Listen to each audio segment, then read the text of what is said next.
우리 총무님, 구철남 목사님은 제 고등학교 동창 친구입니다. 또 친구가 왔다고 일부러 이렇게 와주셔서 너무 고맙습니다. 친했던 친구예요. 친했던 친구. 네, 오늘 이렇게 제 고향에 내려오니까 또 친구도 보고 또 좀 더 마음 편안하게 즐겁게 지낼 수가 있는 것 같습니다. 오늘은 말씀드린 대로 풍성한 관계 세우기라는 제목으로 말씀을 드리겠습니다.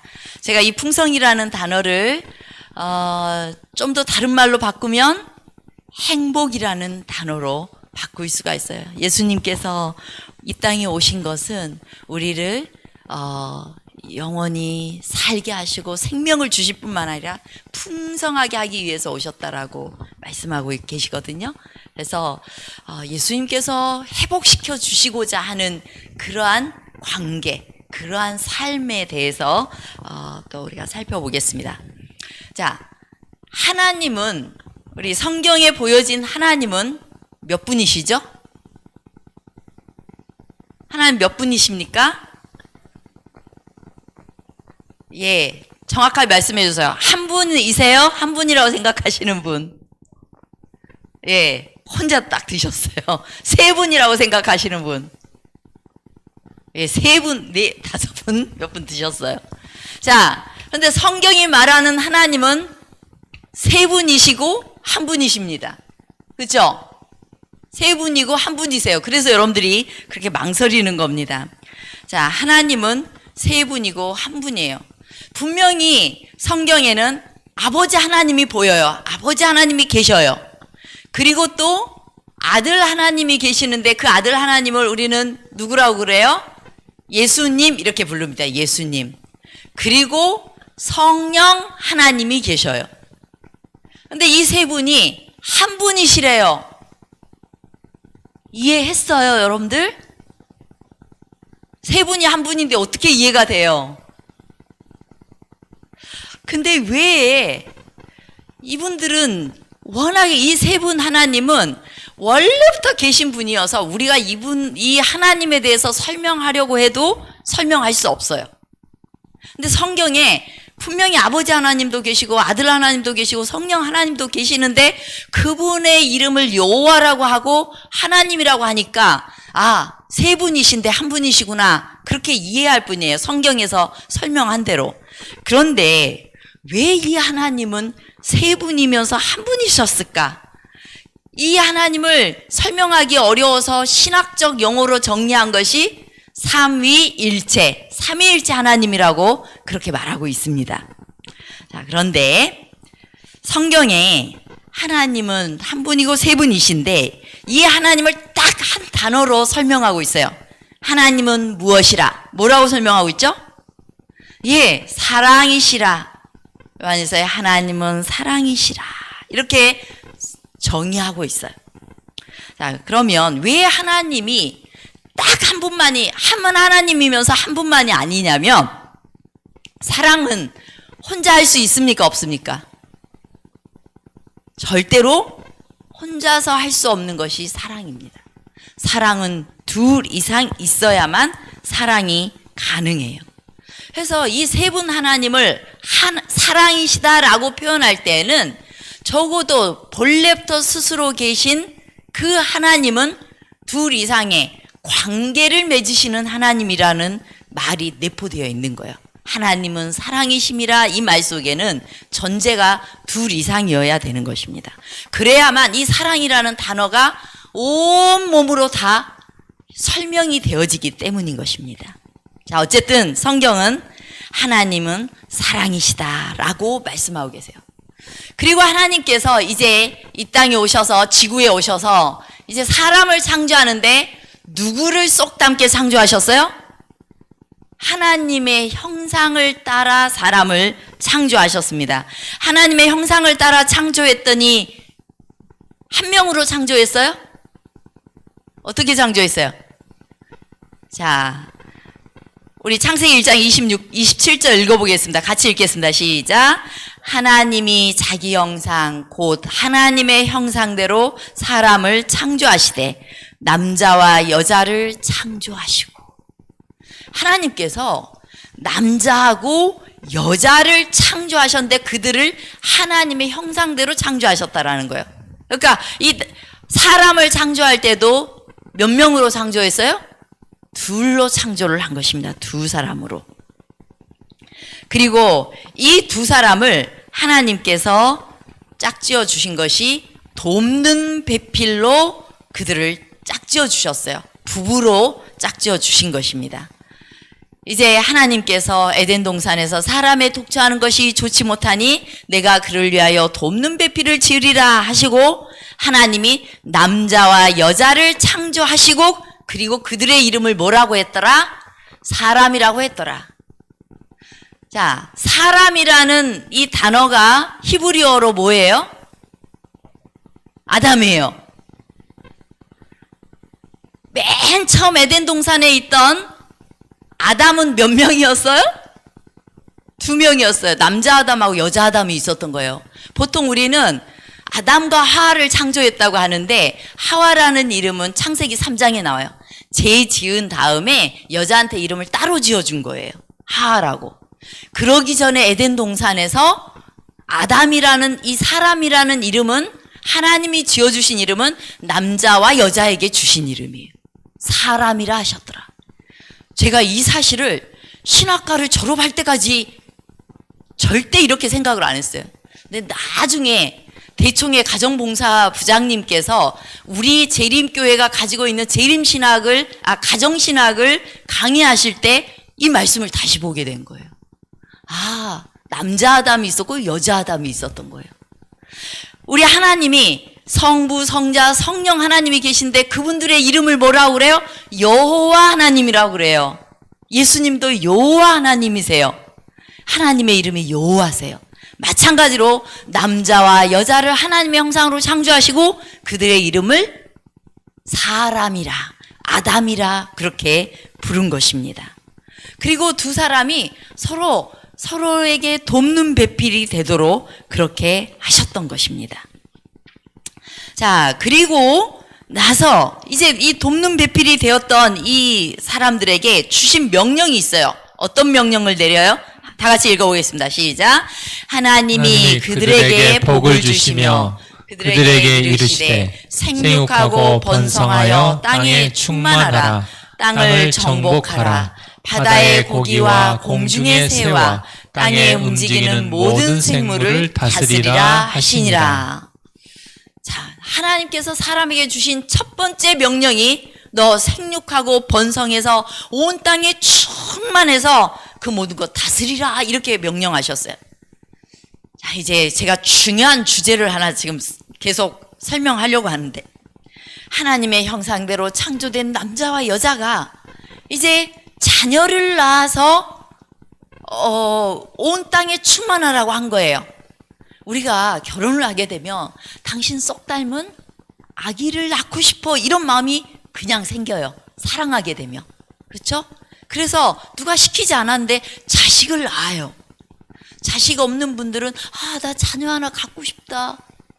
그것이 때로는 삶의 상처가 되기도 해요. 자녀가 없는 경우엔. 그럴 정도로 간절하게 자녀를 원하게 됩니다. 이게 하나님께서 우리의 마음속에 쏙 집어넣어 주신 마음이에요. 그래서 자녀를 낳은 부모들은 부모가 되어서 하나님의 마음을 더 많이 이해하게 되고, 자녀들은 부모님의 모습을 보면서 하나님의 사랑을 깨닫게 되는 겁니다. 어쨌든 그런데 여기 지금 제가 계속 삼각형 그려가고 있어요. 남자와 여자가 하나님 안에 있을 때 하나님과 관계를 맺어요. 그럴 때 그들이 서로 완전한 부부가 되었어요. 삼각형 모양. 삼위일체 하나님을 닮은 존재가 되는 거예요. 그리고 부모는, 또 자녀는 하나님과의 각각의 관계를 맺게 되어 있어요. 10계명 가운데 내 부모를 공경하라 라는 계명이 5째 계명으로 주어져 있잖아요. 그런데 그 내 부모를 공경하라 라는 이 계명에 대해서 에베소서 6장에서는 어떻게 묘사하고 있어요? 부모를 공경하는 것이 약속 있는 첫 계명이다라고 이야기하면서 그 다음에 부모들은 자녀를 노엽게 하지 말라라고 말하고 있어요. 부모를 공경하라는 말 속에는 부모는 자녀를 노엽게 하지 말라는 그 내용까지 포함되어 있는 거예요. 그래서 서로를 통해서 서로가 하나님과의 관계 속에서 이 삼각형을 이루고 있어요. 그 안에 사랑의 관계 속에서 하나님의 사랑의 형상을 나타내 보이도록 했고 그 사랑이 드러나도록 했던 것입니다. 이렇게 해서 한 가정을 이룬 그리스도인 가정은 이웃에 대해서 또 책임이 있어요. 그들에게 하나님의 형상을 드러내도록 서로 많이 사랑하면서 지내는 거예요.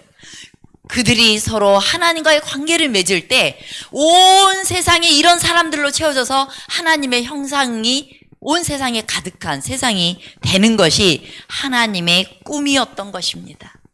너는 생육하고 번성하여 나의 형상을 닮은 사람들이 서로 이 세상에 충만해서 서로 많이 사랑하면서 살아라. 이것이 하나님의 명령이었어요. 하나님의 꿈이었어요. 그런데 하나님의 그 꿈을 방해한 존재가 사탄이에요. 사단이 이 지구에 와서 그 모든 것들을 깨뜨려 버린 것입니다. 자, 교육이라는 책에 이렇게 말합니다. 목사님 읽어주시겠어요? 에덴 동산은 하나님께서 지구 전체가 어떻게 되기를 원하시는지 보여주는 법원이었다. 따라서 그분의 목적은 사람들이 그 수가 늘어남에 따라 세우게 될 다른 가정과 학교도 당신께서 주셨던 것과 같은 것이 되게 하는 것이었다. 그렇게 되면 시간이 지남에 따라 지구는 하나님의 말씀과 그분께서 하신 일을 배우는 가정과 학교로 가득 차게 되고 이곳 학생들은 하나님의 영광을 아는 빛을 세세토록 반사하기에 더욱 합당한 사람이 될 수 있을 것이었다. 예, 정확하게 이 교육이라는 책에 하나님의 꿈이 드러나 있잖아요. 지구 전체가 하나님의 형상으로 가득 차기를 바라셔서 자녀는 부모님의 모습을 보면서 부모님이 하나님 잘 섬기고 서로 사랑하는 모습을 보면서 아, 저렇게 사랑하는 거구나 배워서 또 다시 자녀도 사랑하고 그래서 하나님을 알아갈 수 있게 그렇게 의도하셨던 것입니다. 자, 그러면 이제 제가 어제도 잠깐 말씀드렸지만은 서로 돕는 배필로 창조하셨다라고 하나님께서 말씀하고 있는데 이 돕는 배필이라는 이 단어는 필요에 꼭 맞춰져 있는 돕는 사람이라는 의미를 가지고 있어요. 재림교회 성경 주석에도 그의 필요에 아주 적절한 그를 보완해주는 배필이다. 그러니까 우리는 남편과 아내가 서로에게 아주 적절하게 서로를 보완해주는 그런 배필이 되어져 있는 것입니다. 어제도 제가 잠깐 말씀드렸는데요. 이 돕는 배필이라는 단어가 히브리어로 에제르 크넥도라고 그래요. 이것은 동반자, 돕는 자, 곁에 같이 서 있는 사람 이런 그 뜻을 가지고 있는데요. 에제르라는 이 단어는 주로 하나님에게 많이 쓰였던 단어예요. 구약에서 19번 쓰여졌는데 그 중에 15번이 하나님이 인간을 도우실 때 쓰던 단어다. 그래서 서로에게 하나님 같은 존재가 되도록 하신 거예요. 배우자는 서로에게 서로를 도와주면서 내 약점이 있는데 저 상대방이 나를 도울 때마다 그를 통해서 하나님이 어떤 분인지를 보게 되어 있는 거예요. 그렇게 의도하셨던 거예요. 그래서 하나님의 이름 중에는 에제라이야라는 하나님의 이름이 있어요. 야훼가 나의 도움이시다라는 의미를 가진 그런 하나님의 이름도 있는 것입니다. 어쨌든 돕는다 이 말은 내가 너보다 열등해서 너를 돕는다 이런 개념이 아니에요. 내가 그를 도울 만한 능력이 있고 힘이 있기 때문에 그 말은 다른 사람의 약점을 내가 보완해 줄 수 있는 그런 존재이기 때문에 돕는다라는 것을 의미하는 것입니다. 자, 오늘은 한 번만 모시겠습니다. 목사님과 사모님 앞으로 잠깐 나오시기 바랍니다.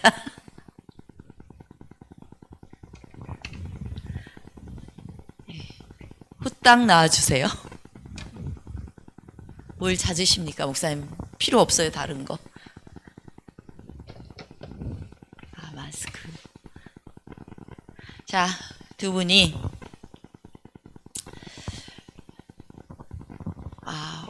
항상 그 안재순 전 부장님이 맨날 하시던 건데 제가 배웠어요. 자, 우리가 이 손가락이 5개가 있잖아요. 그런데 이 5개의 손가락 사이사이에는 골이 있어요. 이것은 인간이 강점이 5개의 강점이 있다면 그 사이사이에 약점도 있다라는 거예요. 하나님께서 왜 굳이 남자를 만드시고 돕는 배필을 만들어 주셨는가? 서로 다른 특성을 가진 한 존재를 만들어 주신 거예요.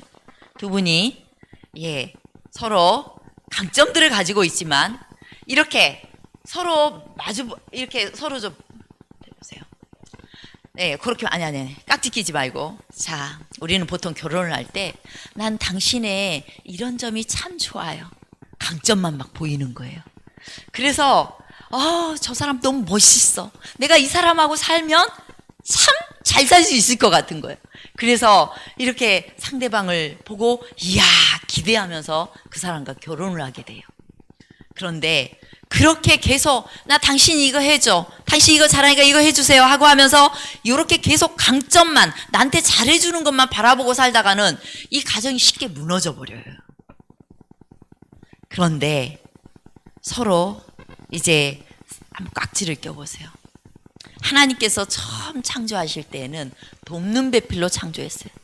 나의 강점은 당신의 약한 부분을 보완해주기 위해서 있어요. 여러분들 남자와 여자가 서로 만나 살 때 좀 힘드셨어요? 나는 힘 하나도 안 들이고 지금 몇십 년 살았다. 손 들어보세요. 한 분도 안 계시네요. 부부싸움 좀 꽤 하셨지요? 예, 저도 했어요. 예, 부부싸움 하면서 맞춰갔어요. 겨우겨우. 정말 어떻게 맞췄는지 모르겠어요. 지금 생각하면 아찔한 순간도 있었어요. 차라리 당신 같은 남자라면 내가 이혼하고 말겠다. 뭐 이런 생각 할 때도 있었어요. 저도. 예, 그런데 제가 참 다행스럽게도 나중에 그 사람의 다른 부분을 강점으로 보기 시작한 때가 있었어요. 후천적 교육에 의해서. 제 부모님이 서로 사랑하는 모습을 더 많이 보여줬더라면 교육 안 받아도 그거 잘했을 텐데 그거를 썩 잘 보이지 않았어요. 우리 부모님도 꽤 많이 부부싸움 많이 하셨거든요. 그런데 어쨌든 나중에 교육을 받으면서 이 나의 강점 그리고 상대방의 강점은 나에게 없는 부분은 나를 많이 보완해 준다는 걸 알게 되었어요. 당신 참 나랑 달라서 다행이에요. 옛날에는 저희 남편이 조금 더 외향적이어가지고 저는 굉장히 신중한 편이에요. 좀 조용히 생각하고 행동을 했으면 좋겠는데 행동 나가놓고 그 다음에 생각을 하는 것 같아요. 그래서 제가 남편을 제발 좀 가만히 있으라고 신혼 때 어마어마하게 잔소리를 많이 했어요. 근데 나중에 보니까 잘 살더라고요. 냅둬도 잘 살고. 그리고 나중에 더 생각해 보니까 전 조용해가지고 사람을 교인들 외에 사람을 막 내가 앞장서서 아는 척하고 별로 이러질 않아요. 근데 우리 남편은 제가 원하건 원치 않건 벌써 다 연락해놓고 다 와라 뭐 이렇게 해놓고 있는 거예요. 근데 그 덕분에 북적북적 또 살아보고 행복하게 살았던 것 같아요. 이렇게 서로의 강점을 보는 거예요. 자, 우리 두 분이 서로의 약점을 보완하면서 이렇게 서 있을 때 제가 이 가정을 한번 흔들어 보겠습니다. 한번 무너뜨려 보겠습니다. 자, 예, 쉽게 무너지질 않네요. 흔들리기는 해요. 어떤 외부적 요인이 있을 때 흔들림은 있을 수 있지만 무너지지는 않는다는 거예요. 이게 바로 돕는 배필이라는 겁니다. 제가 어제 말씀드렸던 것처럼 돕는 배필은 어떻게 서 있는 것이 돕는 배필이다? 서로 손을 잡고 한 방향을 향해 나아가는 부부가 돕는 배필이다. 이거 꼭 기억하셨으면 좋겠습니다. 감사합니다. 네, 들어가 주십시오. 자, 이제부터 그러면 하나님께서 돕는 배필로 살으라고 했는데 도우면서 산다는 거, 이거는 맨 처음에 인간관계, 남자와 여자, 남편과 아내로서의 인간관계를 이렇게 하나님께서 정립을 해놓으셨지만 그것은 모든 인류의 인간들이 맺어야 되는 관계를 설명해 주신 거예요. 그래서 우리는 다른 사람과 관계를 맺을 때 돕는 자의 개념으로 서로의 관계를 맺어가야 되는 것입니다. 그러면 그 관계를 어떻게 맺어가야 될 것인가? 그리스도인의 마음과 품성과 인격 함께 읽어보겠습니다. 시작. 각 사람의 마음은 그 나름대로의 특이한 약점과 강점이 있다. 한 사람의 마음이 다른 사람의 결핍을 보충해 줄 것이다. 만일 모두가 일치되게 일하고 의무를 알기 위해 사람 대신 하나님을 바라보도록 격려를 받는다면 그들은 하나님의 성령의 인도하심 아래서 발달할 것이며 형제들과 연합된 가운데 일할 것이다. 한 사람이 다른 사람의 부족한 점을 보충해 줄 것이다. 네. 하나님의 말씀이 어쩜 이렇게 세밀하게 잘 설명되어 있는지 모르겠어요. 서로의 약한 부분을 보완해주고 또한 그러기 위해서 우리가 있는 거예요. 그렇게 살다 보면 성령의 인도하심 아래서 우리가 연합된 가운데 성장해 갈 것이라는 겁니다. 인간은 만나는 순간부터 관계를 맺기 시작해요. 네, 안녕하세요. 목사님이 누군가를 소개해주면 안녕하세요. 네, 안녕하세요 하고 끝나면 그냥 인사했던 사이로 끝나요. 그 다음에는 잊어먹어요. 그런데 안녕하세요 하고 나서부터 그 다음에 뭔 일인가가 있어서 서로 관계를 맺기 시작하면 이제 그 관계를 맺게 되는데 그 만나는 순간부터 서로에게는 은행 계좌가 하나 개설이 되는 거예요. 감정 은행 계좌가 개설이 됩니다.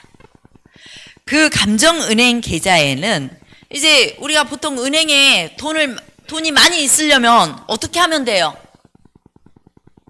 은행에 돈이 많이 있으려면 어떻게 하면 돼요? 저축을 열심히 하면 됩니다. 저축을 열심히 하면 돼요. 그런데 은행에 내 계좌에 돈이 없는 방법은 뭐예요? 열심히 찾았으면 돼요. 그것도 대출 받았으면 진짜 잔고가 마이너스예요. 자, 그런데 이 사람은 반드시 감정은행 계좌를 개설하게 되어 있다라는 거예요.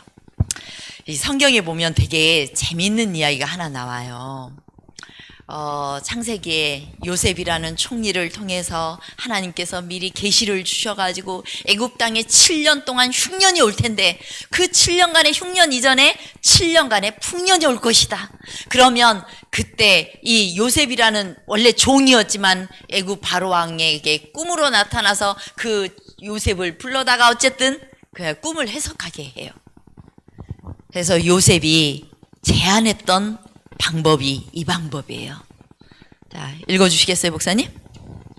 바로께서는 또 이같이 행하사 궁중에 여러 관리를 두어 그 7해 풍년에 애굽 땅의 5분의 1을 거두되 그 관리로 장차올 풍년의 모든 곡식을 거두고 그 곡물을 바로의 손에 돌려 양식을 위하여 각 성에 적치하게 하소서. 이와 같이 그 곡물을 이 땅에 저장하여 애굽 땅에 임할 7해 흉년을 예비하시면 땅이 이 흉년을 인하여 멸망치 아니하리이다. 하나님께서 요셉이라는 종을 통해서 지혜를 주셨는데 매년마다 얼마씩 거둬들이라고? 농작물에 5분의 1을 거두세요. 그래서 7년 동안을 차곡차곡 잘 쌓아서 저장해 놓으시면 그 다음에 오는 7년을 극복할 수 있을 것입니다 라고 그렇게 가르쳐주고 있는 거예요. 저는 여기 5분의 1이라는 단어가 제 마음에 팍 이렇게 꽂혔어요. 우리가 평소에 관계 그 감정은행 계좌에 저축을 많이 해놔야 그 다음에 좀 위기의 때 찾았을 게 있다라는 거예요. 그래서 이제 그러면 관계은행 계좌에 서로 저축하는 방법이 무엇인가 찾아보겠습니다. 다른 말로 말하면 그 사람 내가 좋아하는 사람 있죠. 그 사람 왜 좋아요? 그 사람 어떻게 하면 좋습니까? 어떻게 하면 그 사람이 좋아요? 그 사람이 어떤 사람이면 좋아요? 밥 사주면 좋대요. 목사님 밥 잘 사주면 좋대요. 또 어떤 사람이 좋습니까?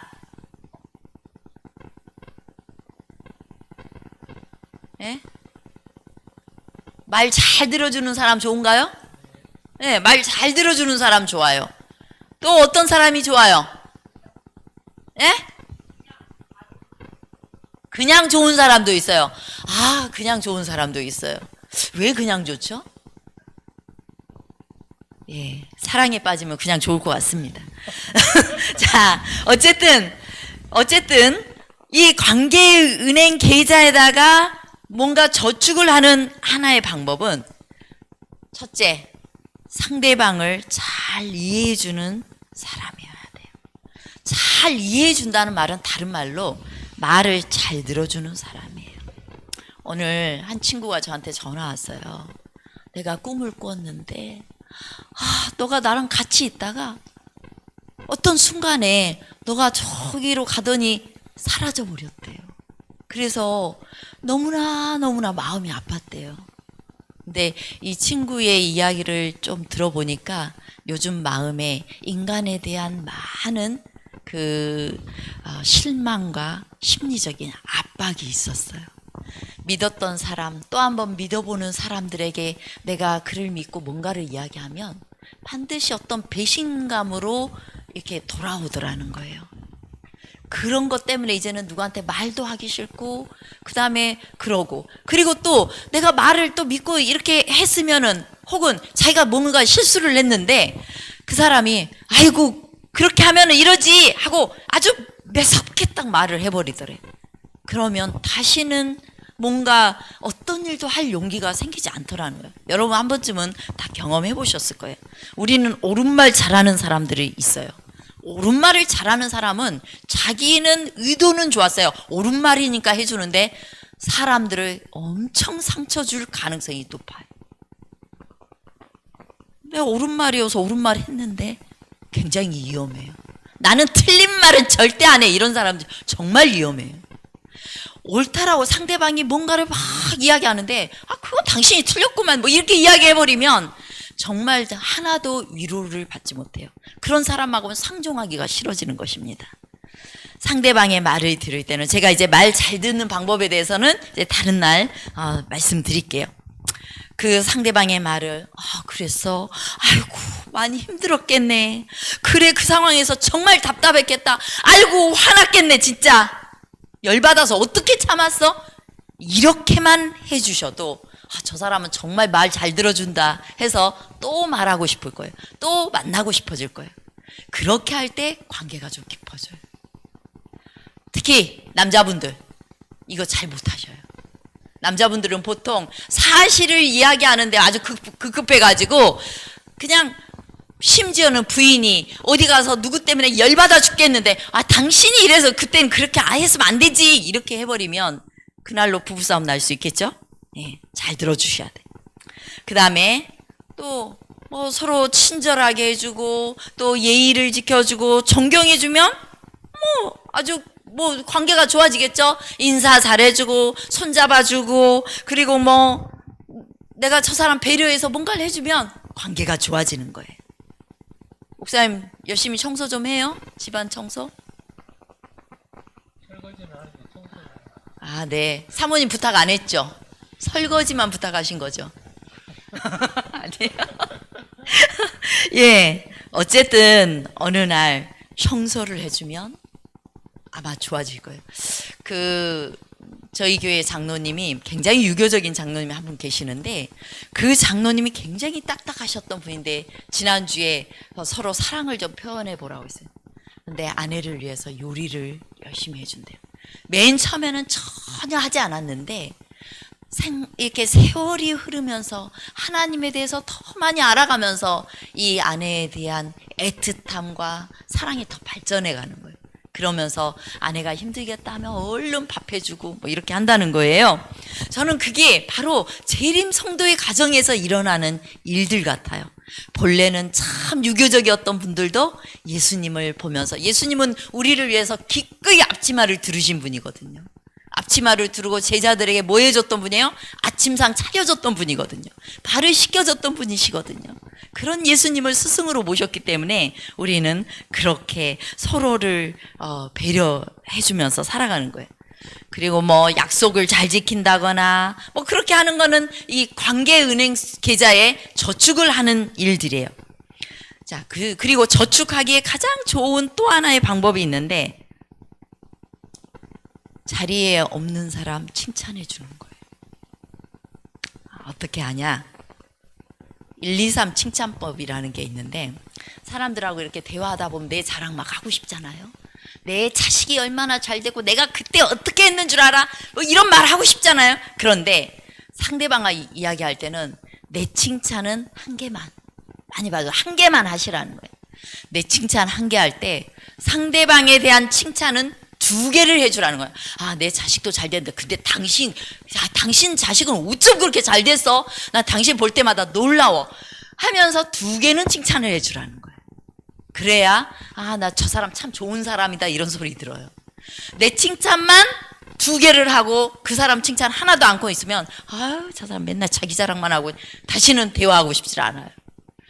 그리고 3번째, 그 자리에 없는 다른 사람의 칭찬은 3개를 해주라는 거예요. 그러면 그 칭찬을 들었던 사람이 어쩌다가 다른 사람한테 가서, 아유, 그 사람이 너한테 이렇게 이야기하더라 라고 이야기를 하면, 그렇게 칭찬을 들은 사람은 그 사람이 그냥 좋아져 버려요. 그냥 좋아져요. 바로 이 1, 2, 3 칭찬법을 많이 쓰세요. 여러분들이 배우자 간에 대화할 때도 상대방 칭찬 많이 해주세요. 우리가 굉장히 배우자한테는 아주 그냥 뭐 칭찬해주면 뭐 큰일 날 것처럼 안 해요. 근데 칭찬해 주시기 바랍니다.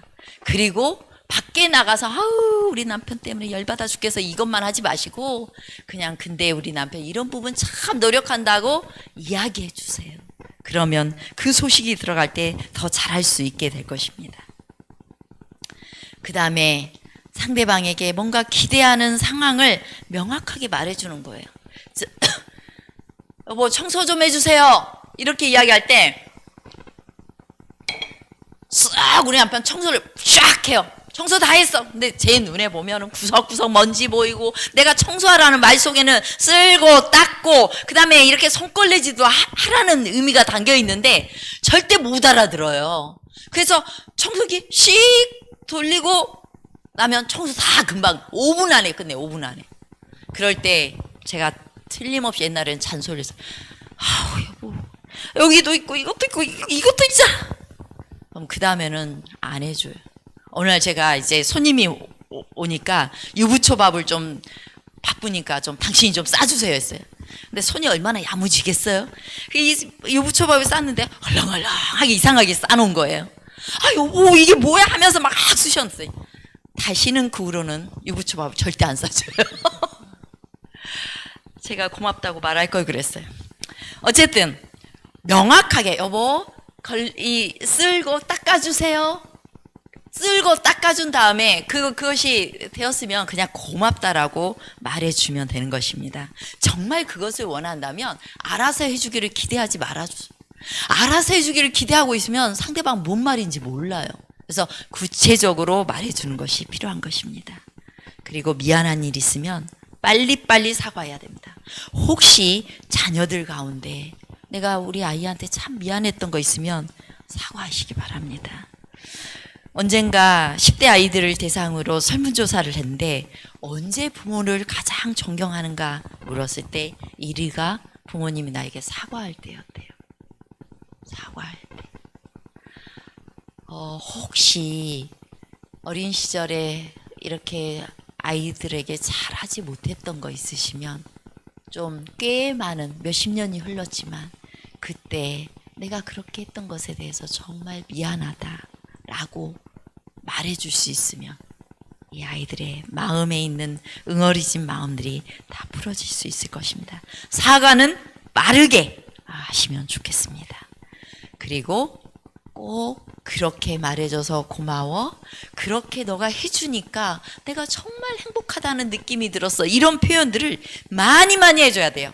그걸 이제 하는 법을 제가 다음 시간에 말씀해 드리도록 하겠습니다. 친구나 연인에게 고맙다는 표현을 자주 하면 할수록 그 관계가 더 친밀해진다는 연구 결과가 있습니다. 그래서 서로에게 고맙다라는 표현을 하면 저 사람이 내 편이구나라는 그 어떤 공동체 의식을 느낀다고 그래요. 공동의 힘을 느낀다고 해요. 그래서 그 행동에 대해서 더 강화를 하게 된대요. 상대방이 나한테 고맙다고 들려주는 그 일은 억척같이 하려고 노력을 하는 거예요. 왜냐하면 그 소리가 너무 듣기 좋거든요. 우리는 다 인정받고 싶은 욕구가 있는 거예요. 여러분들이 정말 상대방이 나에게 정말 잘해주는 사람을 만들고 싶으면 고맙다는 표현을 자주 하시기 바랍니다. 고맙다는 표현을 어떻게 해주시면 돼요? 당신이 청소를 해주고 나니까 내가 금세 다른 일을 빠르게 할 수가 있었어. 내가 힘 하나도 안 들이고 뭐 일을 마쳤네. 고마워요. 이렇게 표현해 주는 거예요. 그렇게 계속해서 고맙다는 피드백을 해주면 이 사람과의 관계는 계속해서 더 좋아지는 것이에요. 그리고 서로를 용서해 주는 것입니다. 상대방에 대해서 너그럽게 대해 주는 것이에요. 교회 증언에 있는 말씀입니다. 읽어주시겠습니까? 결코 무정하고 냉랭하고 무자비하고 비판적으로 되지 말라. 용기를 주고 희망을 고취시켜줄 한마디의 말을 해주는 기회를 결코 잃어버리지 말라. 우리는 짐을 가볍게 해주기 위한 부드럽고 친절한 우리의 말, 그리스도와 같은 노력이 얼마나 원대한 영향을 미칠 것인지 말할 수 없다. 실수한 자들은 온유와 친절과 부드러운 사랑의 정신 외에 다른 길로는 회복될 수 없다. 네. 실수한 사람을 바꿀 수 있는 유일한 방법 뭐라고요? 온유, 친절, 부드러운 사랑이에요. 내가 당신 그럴 줄 알았다. 이렇게 하지 않으셨으면 좋겠어요. 그냥 실수했을 때 누구보다도 가슴 아픈 사람 누구다? 당사자다. 거기에다가 이 상처난 데다 고춧가루 뿌리는 것처럼 제발 그렇게 하지 말자. 충분히 아프다. 그러니 그럴 때는 어떻게? 괜찮아요. 라고 말해주자. 그거 쉽지 않죠.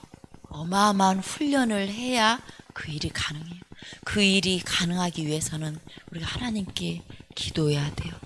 하나님 앞에서 그 힘을 받지 않으면 우리가 쉽게 용서할 수가 없어요. 그래서 우리는 용기 주는 말 하자. 누군가가 위축되어 있을 때, 내가 정말 의기소침해 있을 때 우리가 손 꼭 잡고 괜찮다고, 그런 실수 할 수 있는데 괜찮다고 이렇게 말해 주십시다. 그렇게 말해준다면 우리는 훨씬 더 좋은 관계를 맺어가게 될 것입니다.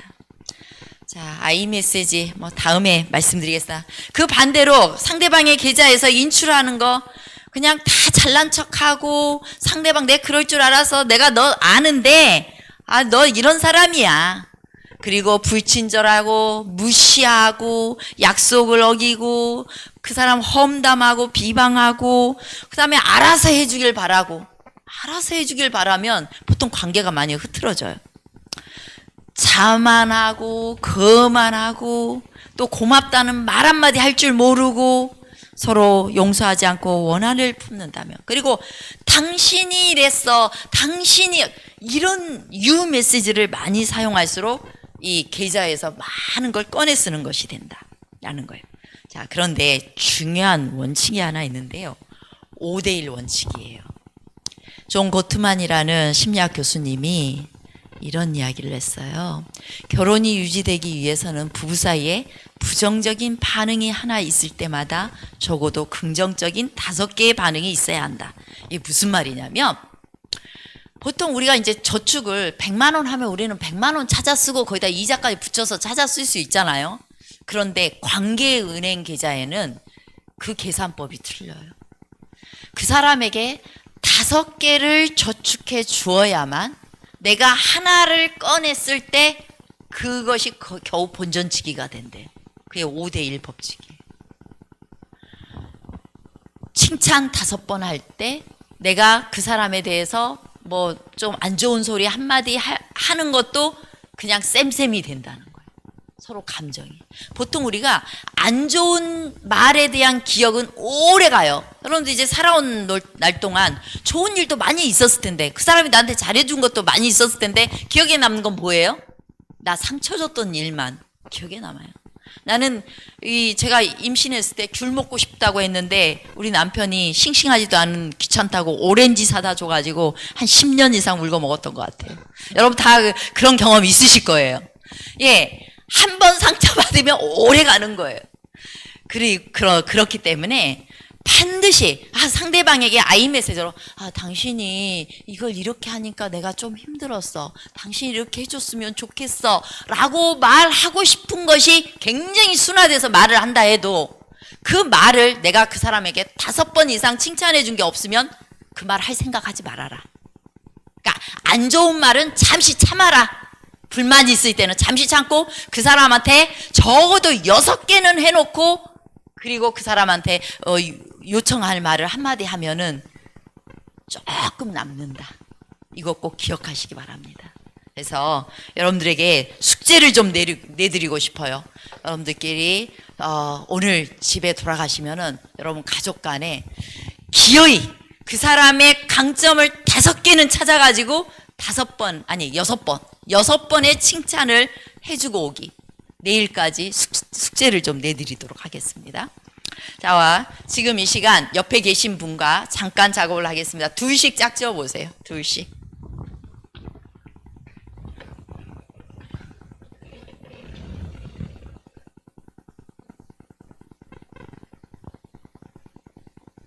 우리 장로님은 이쪽 가셔서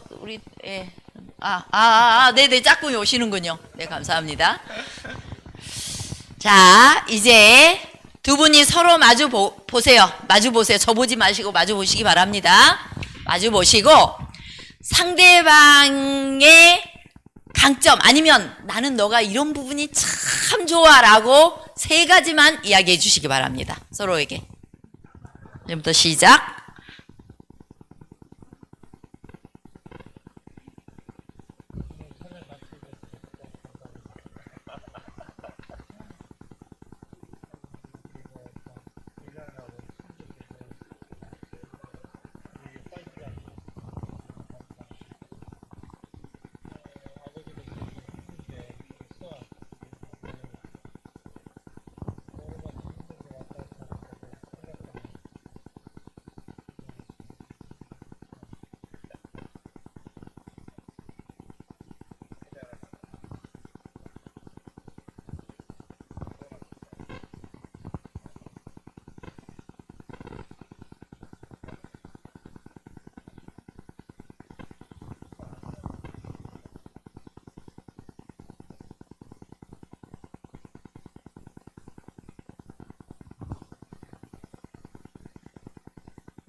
다 하셨어요?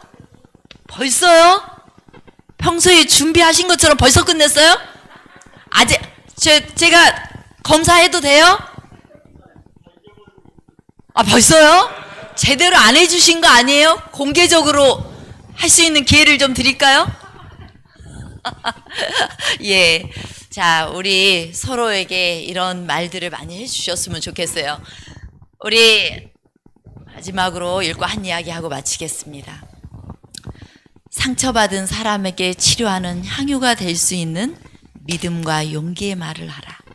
수없이 많은 사람들이 인생의 큰 투쟁에서 용기를 잃고 낙담해 왔다. 그러나 이때 한마디의 친절한 격려의 말을 들었더라면 그들은 승리할 힘을 얻었을 것이다. 우리는 고통하는 영혼에게 하나님께서 우리를 위로하시는 그 위로를 나누어 주려고 노력함 없이 결코 그대로 지나쳐서는 안 된다. 이 말씀을 남한테는 실천을 잘하는 분들이 왜 우리 가족에게는 잘 안 될까요? 그렇죠?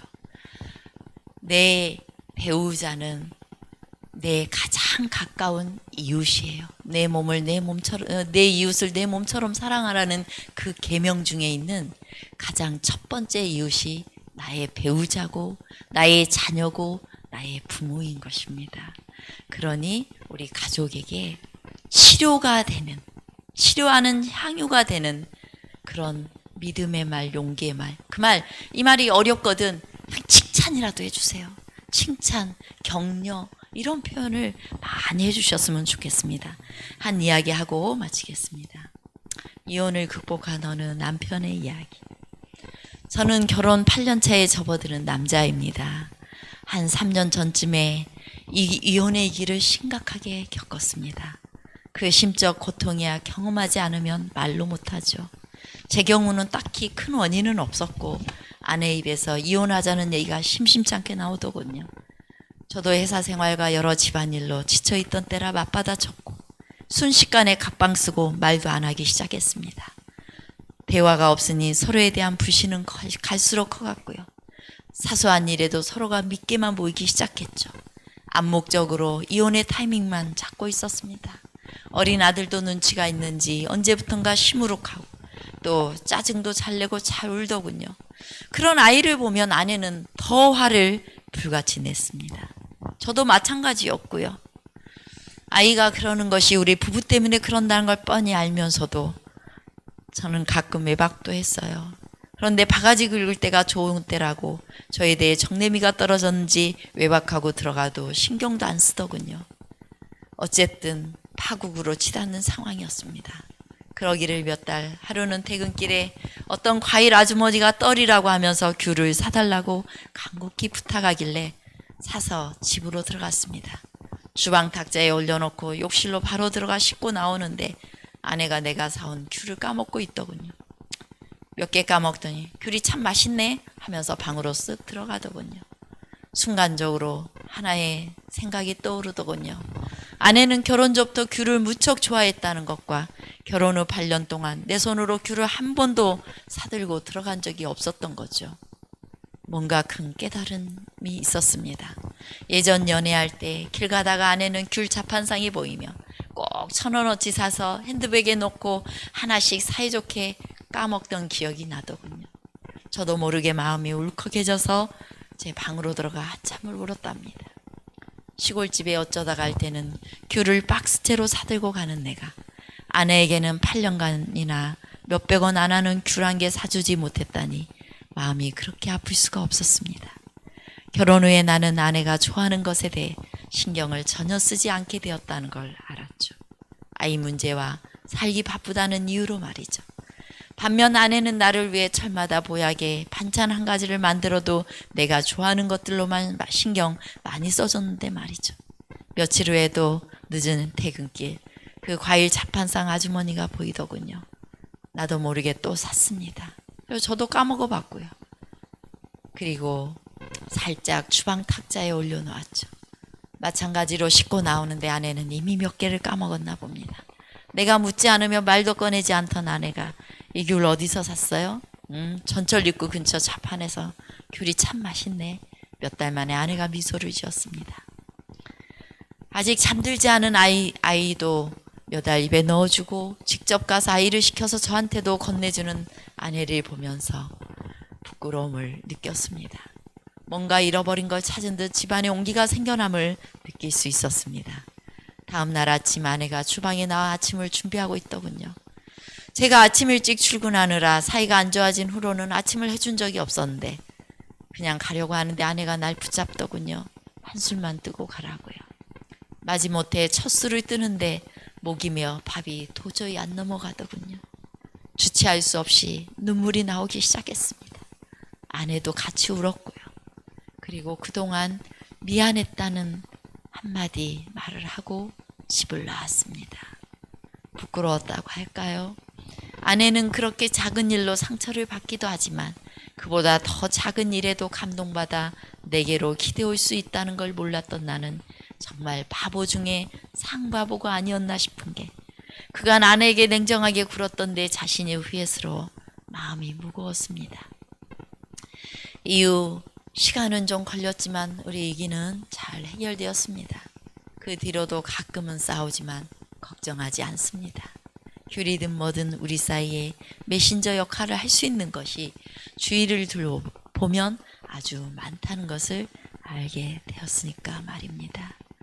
여러분, 사실상 우리가 서로를 행복하게 해주는 것은 엄청나게 큰 어떤 것들이 아니에요.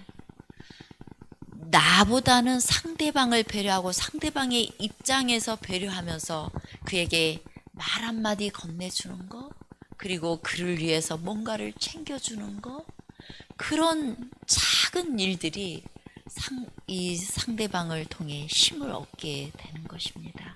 그것들이 우리 사이에 온기를 만들어내는 것입니다.